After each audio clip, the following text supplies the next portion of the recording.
Hey there, listeners. It's time for another special episode, so stay tuned for the second in our special series recorded live at HIMSS 24.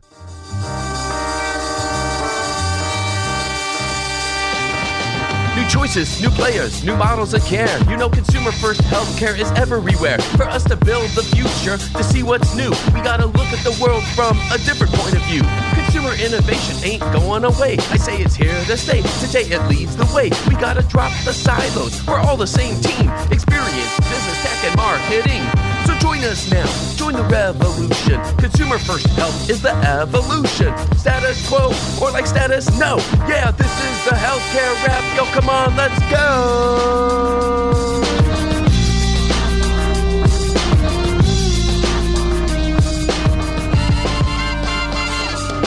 Welcome back to the leading podcast about consumer innovation. I'm Jared Johnson, and here's what's going to go down today. This is the second in our series that Zain and I recorded live at HIMSS 24 in Orlando, Florida. Our first episode focused on health system innovation leaders, and in this one, we're talking about technologies that you likely already know about in your daily life. From video chats to chat bots to home appliances and more, when technology does its job right, it's usually kind of invisible. And that's the case in healthcare, where we don't always have a good view of all of the ways in which technologies can improve the patient and clinician experience. So today you'll hear from three senior technology leaders. First up will be Heidi West, head of healthcare at Zoom. Next, you'll hear from Wolfe, senior healthcare technologist at LG. And we'll wrap up with Michael Blumental, chief revenue officer at Hyro. You'll want to listen for some of the themes, such as what it takes for innovators to come from outside of healthcare and succeed, why consumer electronics companies are helping hospitals do more with less, and how automating conversations with the latest advancements in AI is improving clinical operations and patient access. It's time to dive right in. Are you ready? Let's go.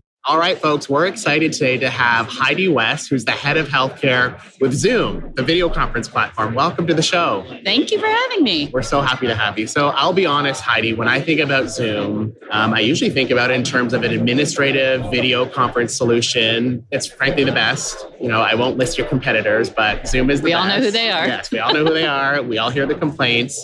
But Heidi, I don't think our audience fully realizes how much work Zoom is actually doing in healthcare. And so we're so glad to have you. But I wonder if we can start there. Tell us about your role and then start to tell us about Zoom and what it's doing in healthcare. I would love to. And this is definitely, we feel like we're one of the best kept secrets of the work that we do in this space. I've been in health IT for over 30 years and have tremendous passion for and why I came to Zoom was the opportunity for what we can do in this space. Sure. I think if you think about healthcare, it comes down to data and communications delivering a service at its core. Sure. So we're not necessarily the data company, but we are the communications company. It's what we're meant to do. And if you think of any aspect of communications within healthcare, we're playing a role. Yes. Whether it's phone, contact center, virtual agents on the front end for self-service, what you can do in the home, what you can do in a patient's room, the entire patient journey.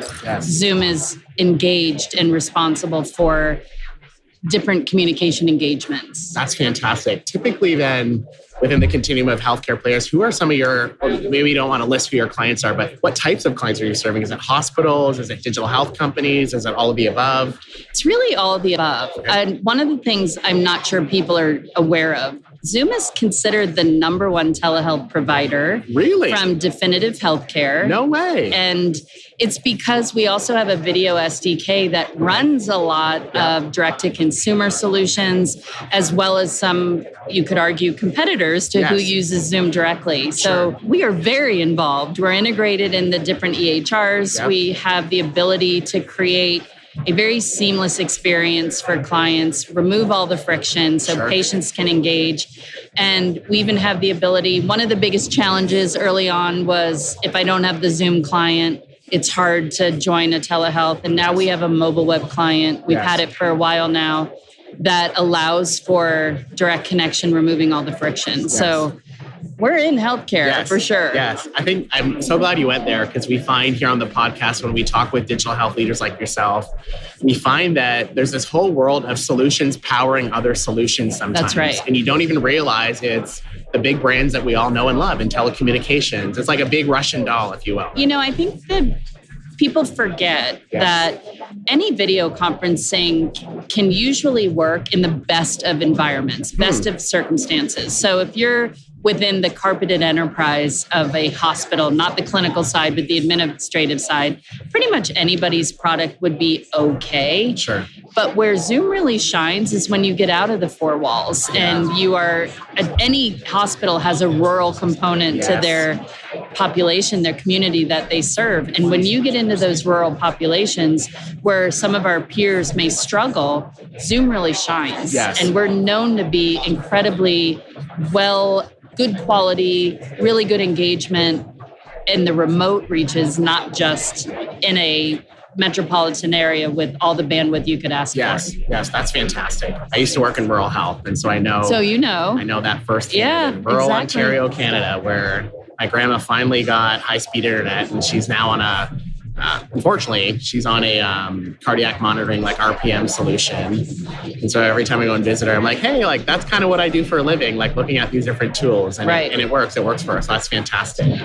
I think that really some of the areas where Zoom has had a lot of engagement with our clients is when healthcare clients, you asked who are our clients. We work with a lot of hospitals. And the ones that we have a lot of really good energy and excitement around are the ones that play with the art of the possible. Wow. They'll look at, and I don't use the word play lightly. I recognize its work and it's important. Yes. But they're looking at ways to extend engagement, communication, extend specialist, extend ways that you can do different things and needs. And an example would be we do work with Mount Sinai. We do a lot of work with Mount Sinai. And one of the opportunities we've worked on together is they support the schools for nursing, and they now do that over Zoom. That's fantastic. So there's a central engagement of providers at Mount Sinai that are supporting K through 12 throughout Manhattan over Zoom. So it's that kind of thing where what else could we do with this and how can we create a better experience? That's an exciting insight. I want to ask maybe a deeper question. Heidi, curious as you talk with some of these more forward-leading customers, partners, health systems, is there something about their leadership persona that stands out? You're like, wow, that identifies them as a leader? Or it's not necessarily an identification of a leader, but it's an innovator. It's somebody, healthcare has the terrible reputation of being a laggard in adopting technology. But you have people that might be coming in from outside the industry to be a lot of chief digital officers, a lot of innovation officers that are trying to think of how to do things differently. And it's those conversations where I may look at what does Zoom do in a different industry and how could that translate to healthcare or vice versa? And we've had some really exciting crossovers of this was a solution built for manufacturing that is proving to be really helpful solving for any number of different things in the healthcare space. So you're reading my mind because I was going to ask you that question. As a player that plays in multiple industries, surely there's opportunities, like you just said, to learn from others and inspire healthcare on where they could be. Sometimes we get put in a box of they're just a technology vendor trying to do healthcare. And another reason I really liked coming to Zoom is we have our own segment. We are not just some marketing and people that are focused. And I'm not saying marketing's not important, but I have my own engineers. I would tell you too, marketing is very important. And I would tell you, people think they know Zoom. And our marketing needs to be saying from the hilltop that we're more than just meetings and we're really relevant in this space. And when you get put in this space of you're just a technology vendor and I'm able to share some of the work that we're doing, especially in healthcare, you're not a healthcare company, but if you can solve real problems in healthcare, why not benefit from some of the other industries that are farther along in potentially adopting something and thinking outside the lines and bringing it back and supporting healthcare in that way? And I can give you an example. We're doing a lot of work in the patient room. If you think patient room, and I use my mom a lot. My mother always says she deserves commission for how much I talk about her, but she's a cancer survivor. She's going strong, but she does end up in the hospital from time to time. So if I'm in the hospital with her, I'm paying attention to what's working, what's not. And I think about the elder population and think about a virtual nursing solution that is just voice. Huge topic, by the way, in the industry. But it's just voice. And randomly, at some point of the day, a voice is heard. Hi, Miss Stroney, I am your virtual nurse. Just wave your hands. I'm always here. And my mom looked at me and said, that's creepy.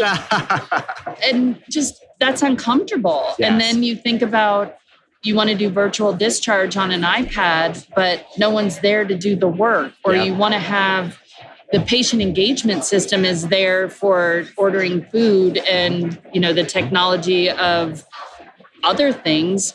And what's happening is all of these solutions are coming with their own camera, their own system. And I can't take credit for this. One of our customers called it patient paparazzi. Yes, wow. You have all these cameras pointing at the patient. Yeah. We're going to steal that term. You're welcome to. I've got to give Joe G at Mount Sinai the credit because he's the one that said it. We heard it here. I'm going to use that. But you can see the visual, all these point products that are using their own camera and they're all just focused at the patient. Yes. And I think about my mom. I think about her dignity and that virtual nurse, just to know someone's watching you at all times, it's uncomfortable. Yeah. So Zoom is working with the patient engagement systems. We work with Vive and Videon. We work with a number of them to have Zoom integrated into the patient engagement system with a shutter screen on the camera, integrated into the pillow speaker. So the patient or the patient's family has a little more say. Yes. A call is coming in from, do you want to accept it? You click it, and then it's a video call. That feels a little more personal. It's not this random voice saying, I'm here. Yeah, that's fantastic to hear. Well, Heidi, we're here at HIMSS, obviously. The topic is the healthcare of tomorrow, I think is the big theme. And so curious, as you've been walking around the trade show floor, I know we're still early into this, and you probably went to some sessions. Is there anything that's caught your eye, anything that you're seeing, any trends you've noticed so far? When I think of healthcare tomorrow, it's less in the four walls of a hospital and it's meeting people where they are. Totally agree. You know, my personal perspective is as healthcare becomes more commoditized, you'll find it in unexpected places like gyms maybe or airports. You know, I don't see why, you know, someday maybe like a Delta for their highest level tier status would have an urgent care service. So you're flying all the time. Why not? If you're sick, right, on your travels. Imagine if you started using the care, and you mentioned public places, why not in a fire station or a police station or some of the public entities, a library where everyone is welcome and that's an opportunity for you to receive care. You know, some of the inequities really focus on infant death. And because they're not getting the necessary care, both pre and postnatal, to support their babies, is there a way that we can help before a child is born to get the right kind of care, and then post-care, creating a better life for a child right up from the beginning? And where does, you know, we think about primary care, we think about urgent care, but what are the things we could potentially be doing very early on and to help support healthy lifestyles? Huge needs. All of that is available today. The technology is there. It's just sort of the mindset and how to direct it and how to, quite frankly, charge for it and create the chargeback model for support. But technology's there. Yes. I guess I'd share a similar observation you made earlier is so many health systems especially really need a partner that can help them imagine. The use cases for the application of telehealth and ultimately Zoom are infinite. They really are. What I see is a lot of healthcare leaders just struggling to put rails around something. Like, where do we even start? And so I think, you know, partners like yourself who are willing to do that deep work and are willing to, you know, map things out on a whiteboard before you sell, right, are certainly what the industry is looking for. A lot of our focus is around figuring out how to solve the problems and then bringing best practice. I don't want to share a competitive advantage from one hospital to the next if they're treating that, especially in the same metro market. But I find it really positive what we saw in COVID where hospitals were working together. That didn't fully go away. And you're seeing health systems learning from each other. And you know, there are different people like CMIOs that all come together. People want to learn from each other. And I think if we find a use case that is really meaningful and moves the needle in health and wellness, we should share that. And that's really where our areas of focus is. Love that. Heidi, thank you very much. Thank you. All right, we're excited to have Rob Wolfe here, who is a senior account manager with LG Electronics. Rob, welcome to the show.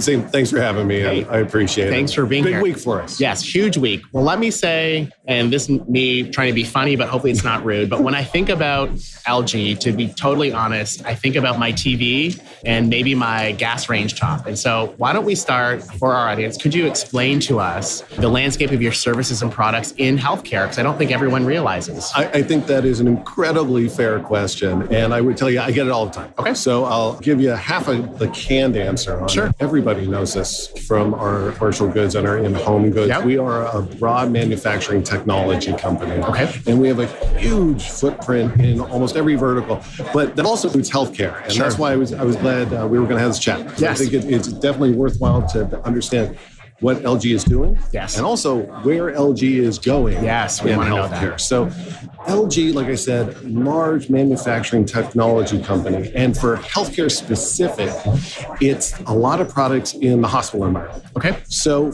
everything from wayfinding to signage, to the computer business, Sure. to the business class monitors, into the clinical environment with our radiologists. We manufacture ultra high performance diagnostic monitors. We're in your ORs. We're in the large polymodal screens that your surgeons are using in their casework.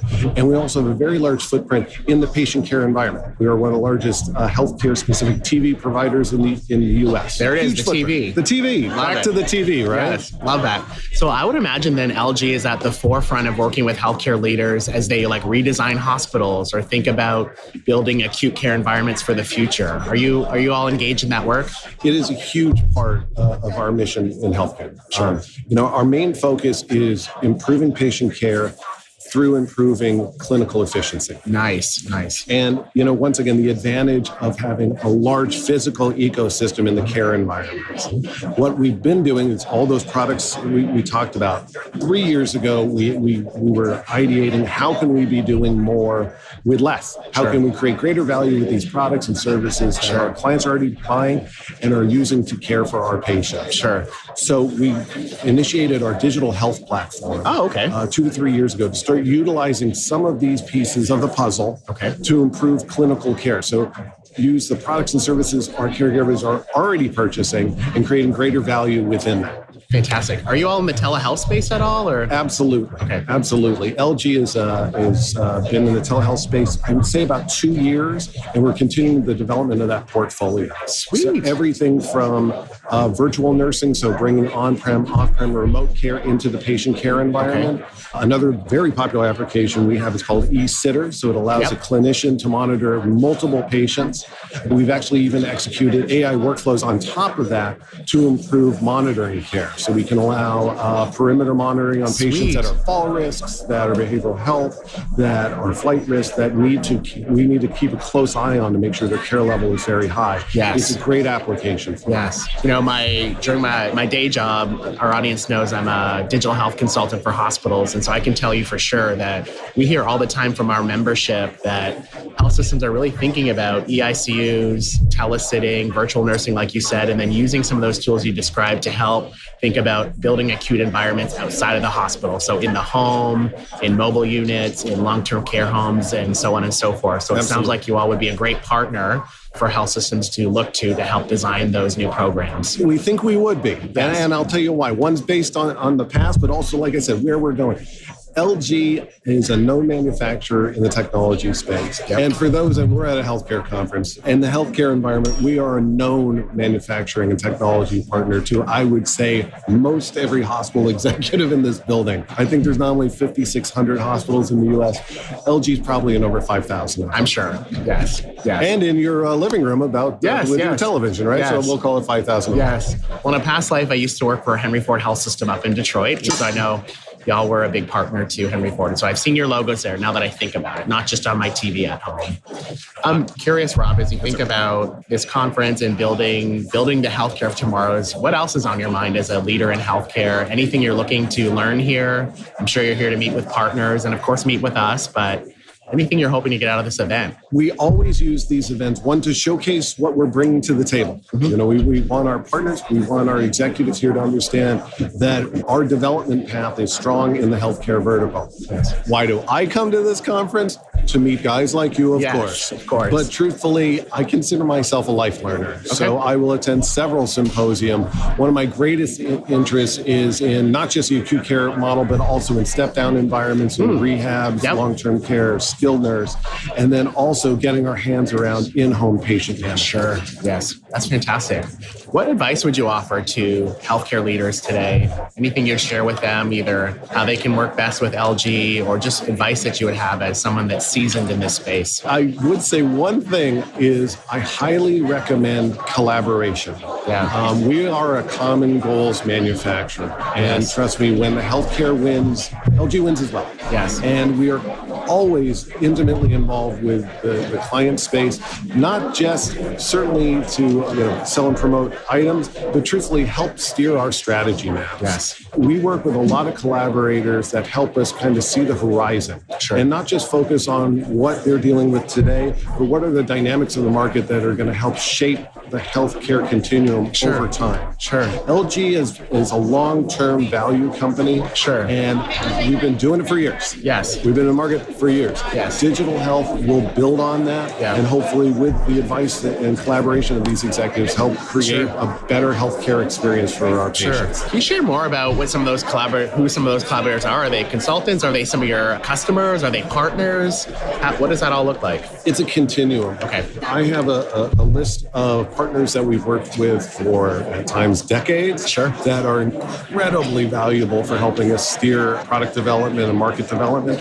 But I really feel it's the end user client. Sure. And I will tell you, it's not just the executives. It's not just the C-level folks that are helping with this. It's the observational work we do, ethnographic, observational data that we're collecting and collaborating with the end users. It's our clinical nurses that are day in, day out, taking care of our patient population. Yes, that's fantastic. At the Healthcare Wrap, we talk with a lot of leaders on that subject. Like, how do you actually get patients and the voice of the customer incorporated into product design? And it sounds like you all are forward thinking in that space and using the right tools to pull that in. I would say it is a work in progress. Okay. We can always be doing better. Okay. Well, you'll have to get a lot of your team members to continue to listen to the Healthcare Wrap, because we talk about that all the time in some of the tools as well. Well, you got a new subscriber 3 days ago. Awesome. And I will be talking to the team a little bit later today, so I suspect many more are coming. That's fantastic. Anything as we close out, any final thoughts that you want to leave with our audience? I would say this. LG, great known organization in the hardware and technology. Trusted is what I keep hearing you say. Well, I would say ask yourself that question. Okay. And see what's in your kitchen and in your living room, and then see if that makes sense. For us, it's relatively simple. LG is a leader in that business, and we will be a leader in the digital health business. Yes. And I think it's through extensive collaboration with end users, extensive collaboration with partners, either current or potential, that ultimately will drive end user value and patient value. I totally agree. I'm a Canadian, and we love to partner and be kind and be diplomatic, and so that totally aligns with how I would think about driving partnerships in health systems. Excellent. Well, Rob, thank you for taking the time to be with us today. Really appreciate you having me on, Zain. All right. Well, we're excited today to have Michael Blumental, who is the Chief Revenue Officer of Hyro, all the way here from Tel Aviv. Thank you for being here. How are you today? I'm great. Thank you so much for having me. Good. Well, want to start off by maybe giving you a chance. Tell us a little bit about yourself and a little bit about Hyro. I know that you all are taking the healthcare world by storm. I think our listeners know as my day job as a healthcare technology consultant, I see your name come up all the time. And so we know the market's talking about you all, so we want to get you on the show. And so tell our audiences a little bit about what you all do. Well, that's always fun to hear. Thank you. So we're on the cutting edge of conversational AI. And what it means is that we're working with healthcare organizations to enable them to deploy digital workforce of responsible AI assistants that can automate conversations with both patients and employees across different channels, with the goal of improving operations and streamlining operations for the healthcare systems while improving patient access. That's fantastic. Typically, obviously, there's a lot there in terms of your solution. So when your customers come to you, when health systems come to you, what are the problems they're usually trying to solve? Oh, well, it's an interesting question at a time like this with all the advancements around large language models and Gen AI. Yes. I've definitely seen a shift, right? So before we used to show up at the first meeting with this educational piece around what is this technology, which problems can it solve? And now we have CIOs signing up on our website asking us, how quickly can I set up something with Gen AI? That's awesome. Yeah. That's fantastic. I feel like that perfectly aligns with a lot of the themes that we're seeing here at HIMSS around, building the healthcare of tomorrow. And so curious, what are your thoughts so far of the event and how things are going? Have you met anyone cool and exciting yet? Besides us, of course. Yeah, I'm excited about the theme. It's really interesting to see with everything that's happening around Gen AI. Everyone's talking about the potential use cases and what it can do for healthcare. It's exciting to be one of the only vendors that are actually seeing results with this technology in production. Yep. So at the last Chime Fall Forum, we presented together with Intermountain on how this technology revolutionized their call centers. And we were like celebrities at the show, right? Yes. While everyone was talking about the potential, we were talking about actual proven results. Sure. So everyone was like, how'd you do it? What did you learn? It's a really exciting time to be. Sure. Can you talk a little bit about some of the results? What are the measures and metrics that you all typically move for health systems? Yeah, absolutely. My favorites are around the call center and what it can do for the patient experience. So reducing wait times, right? Yep. Bringing precious time back into people's life. Yep. So I can tell you in the Intermountain case study, they've seen a 79% decrease in wait times. Wow. Isn't that insane? That's awesome, yes. And abandonment rates reduction, so 85% reduction in abandonment rates. And we can look at the average handle time for the agents, right? With burnouts and crazy turnover rates, it's becoming impossible to staff call centers these days. So how can we make the agent work a little bit more streamlined and shave some of their handle time? Yeah, that's fantastic. I know my days working in health systems back at Henry Ford in Detroit, we had the hardest time keeping our contact center staffed. Actually, that's the first time you and I met. I remember you calling me during the pandemic. And yeah, so I know that problem acutely. And it's certainly a massive issue in health systems right now. And so really good to hear. What about helping? We see a big trend in health systems where they're really trying to find opportunities for technology to help recommend, call it like a next best service or next best action to patients to improve the experience. Can Hyro help with that as well? Yeah, absolutely. One of my favorite features that we're leveraging Gen AI for is our ability to scrape the whole website of a healthcare system and then serve up the content as a best next action or providing an answer to a question. And so think about the potential of this technology for healthcare systems, because they're so overwhelmed with projects, they don't have time to build out virtual assistants, right? That's so being able to just scrape the whole website and serve up the content in a conversational flow without anyone needing to manually put in questions and answers, I think is super valuable for healthcare systems. So recommend using the content that's already there to tell them what is a good next step, or to answer a question, or to help them find the right doctor or the right location. Surely with your Hyro technology, you probably have a lot of intelligence on what patients are actually asking for and looking for. And so curious, can you list off for our audience, like what are people using your tool for in terms of navigation? What questions do they have? What are they trying to solve with health systems? Yeah, absolutely. So when we look at the healthcare space, we look at what are some of the main call drivers or the main reason that a patient would start an interaction with the healthcare system. And that's where we can have the highest impact, right? So the first thing we do in call centers is we rip off the call tree menu, or what I affectionately call the call tree jail, right? For scheduling, press 1. For billing, press 2. Yes. All the way until 105, where you don't even remember the first few options. Or if you're anything like me, you press too soon, and then you have this annoying FOMO of all the options you missed out on, right? Yep. So we rip that off, and then we just ask, hi, I'm an AI assistant. How can I help you today? So it's an open-ended conversation, a much better experience for the caller. But then for the healthcare system, they get a report of all the main call drivers, right? And that can help inform where do we need to focus on. And what we've been seeing all across is that scheduling is usually the number one call reason, right? So anyone calling in to ask when and where is my next appointment, cancel appointments, reschedule appointments. So we layer on top of the EMR, and we automate all these types of calls. So that's the first bucket.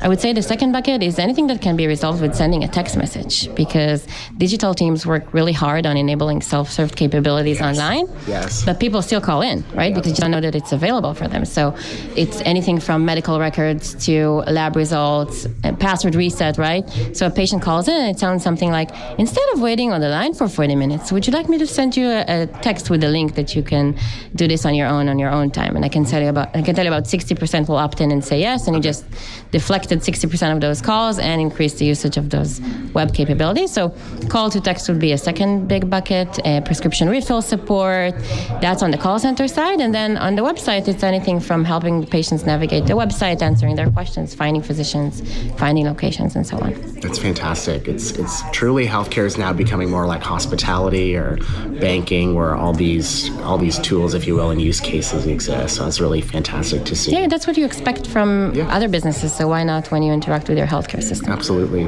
I'm curious, Michael, are you all only working in the United States, or are you serving in other countries as well? We have a few customers in Canada as well, but we're focused right now on the US, mostly because of the massive use of the English language. Sure. Any differences or nuances as you work with different countries that might be interesting to our audience? Or is it pretty much the even same? within the US, right? Different demographics requires different conversational flows, requires handling different types of accents, jargon, right? So true, yeah. we have an interesting learning curve every time we deploy within a new demographics, for sure. That'd be really interesting. Well, I think our audience knows I'm from Canada originally, and there's certainly things we say as Canucks that hopefully they translate in the Hyro platform, and you know what we actually mean. So yeah, we know what we're talking about. That's right. That's right. Oh man, that's a good one. Well, curious, maybe let's zoom out for a minute. What's on your mind more broadly when it comes to digital health? Is there, I would imagine you're here at HIMSS to meet with customers and potential customers and us. I know you flew here just to see us. Only for you. But curious, is there anything you're hoping to learn and see here at the event? Yes, absolutely. With the shift with the generative AI and large language models, it's really interesting to see how healthcare systems are changing the way they're adopting this technology. Yep. So we had our focus group 2 weeks ago with 20 CIOs in the room, and 60% of them said that they already have AI committees established. So I'm trying to figure out now, are AI committees helping to make this an easier process? Is it the opposite? How can we as a trusted vendor in this space help them navigate and guide them through this process? So that's what I'm mostly here to learn. Interesting. Well, my personal take is, having worked in a health system, committees never make it easier. I don't think you can innovate through committee, but we'll see. We'll see what happens.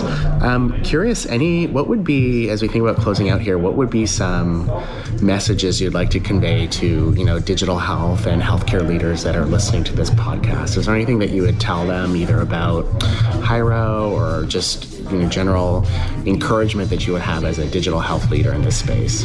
Yeah, I think relationships are everything, right? And coming into conferences for in-person time is super valuable. I think COVID kind of let us forget about this, but relationships are everything, and especially with healthcare and trust, right? Yes. So being in person, allowing for this open conversation, and nurturing the advancement of technology together, I think that's a key for me. I love that. This conference so far for me has been I've chatted with a lot of people online through the pandemic, but this is the first time I'm meeting them, including you. I know we've chatted a few times across a number of different opportunities. And so you're way taller than I thought. Yes, that's what everyone says. I'm 6'2" to my audience. So thank you, Michael, for being here. We really appreciate your time and all the wonderful work that Hyro is doing in the industry. Thank you for having me and for this wonderful podcast.